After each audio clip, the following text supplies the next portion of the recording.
About a year and a half ago, I filled this bin with leaves, a lot of leaves, and it's been sitting ever since.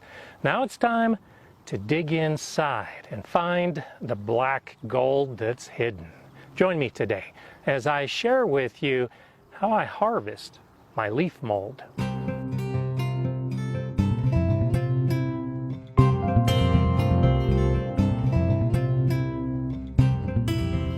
Hi, I'm Gardener Scott. In autumn, a year and a half ago, I began collecting leaves to make leaf mold. And I constructed this circular bin. This is welded fence wire, about 3 feet tall and 4 feet wide. I filled this entire container with dried leaves, watered it well, and they began to settle. And I filled it again, and they began to settle. And I filled it again, and they began to settle. And over the course of a little more than 18 months, I'm left with about 12 inches of leaf mold. Now, not all of these leaves have decomposed. What I'm after is what's inside. Leaf mold is simply decomposed leaves. It's not a lot different from compost. In compost, we're decomposing organic matter. Compost is primarily a bacterial process, and we're mixing nitrogens and carbons together to get our compost. While this is decomposed organic matter, it's just the leaves. And in this case, it's primarily the fungi that breaks down the cellulose, the lignin in the leaves, to a nice, light, fluffy, rich material that I can use in my garden and in potting mixes in the future. The harvesting is pretty easy. All I have to do is just remove this outer fencing, and I'll be able to get in here and harvest everything underneath.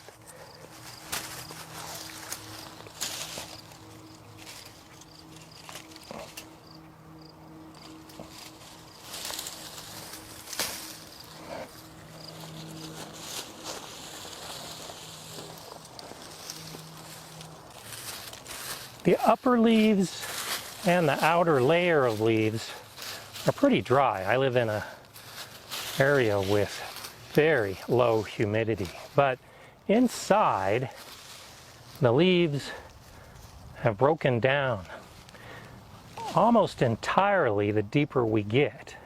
And it's this black gold that is the leaf mold I'm looking forward to using. Making leaf mold is a lengthy process. I'm stopping at about 18 months. 2 to 3 years is not unusual.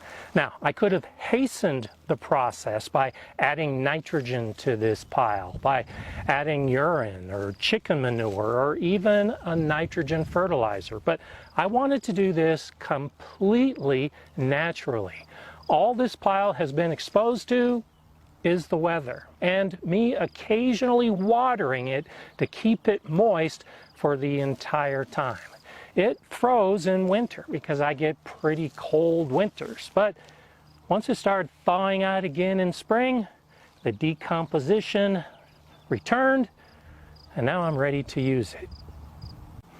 I have 2 primary uses for the material in this pile.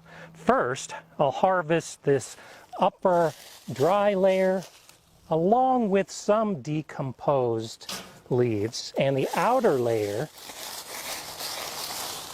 along with some decomposing leaves. And I'll use this as mulch in my garden beds. The inner material that's mostly decomposed and doesn't have the dried leaves, I'll save, partly to allow the decomposition to continue, but it's that material that I'm going to be using in potting mixes and as soil amendments going into the end of the year. I'm not that concerned that I get too much of the leaf mold in the material that I'm going to be using as mulch. This decomposed material will improve my soil. And even as a mulch on top of the soil, it still adds benefits. I'll be putting the actual leaf mold into this plastic trash can and then covering it. I want it to stay moist. That will ensure that the organisms that are alive in this pile, both the bacteria and the fungi, continue to stay alive. And that's one of the benefits of using this as a soil amendment, is that we're adding extra life to our soil. On top, I have 1/2-inch hardware cloth. As I start harvesting, most of the small pieces will fall right through this hardware cloth, but there might be some clumps of large sticks or leaves that haven't fully broken down yet. These can go in the mulch wheelbarrow. And I'll just harvest this and put it into one of these two containers for the leaf mold or as a mulch.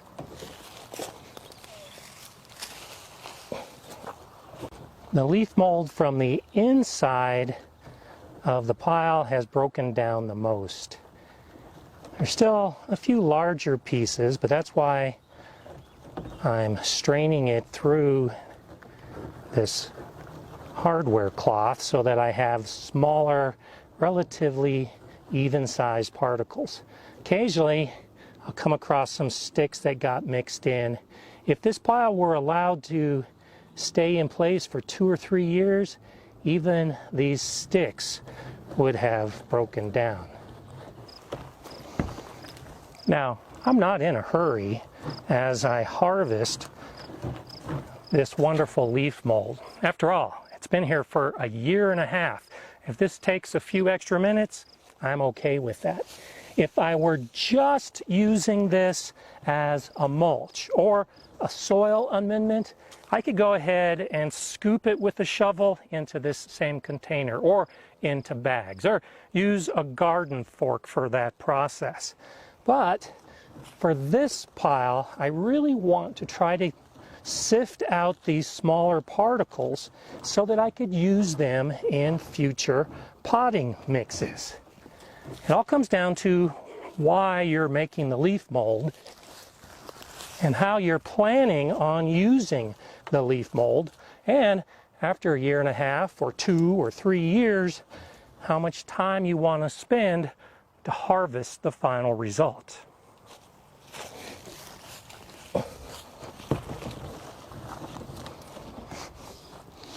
This is the beautiful leaf mold that I'm after, and again, a primary reason why I started doing this 1.5 years ago.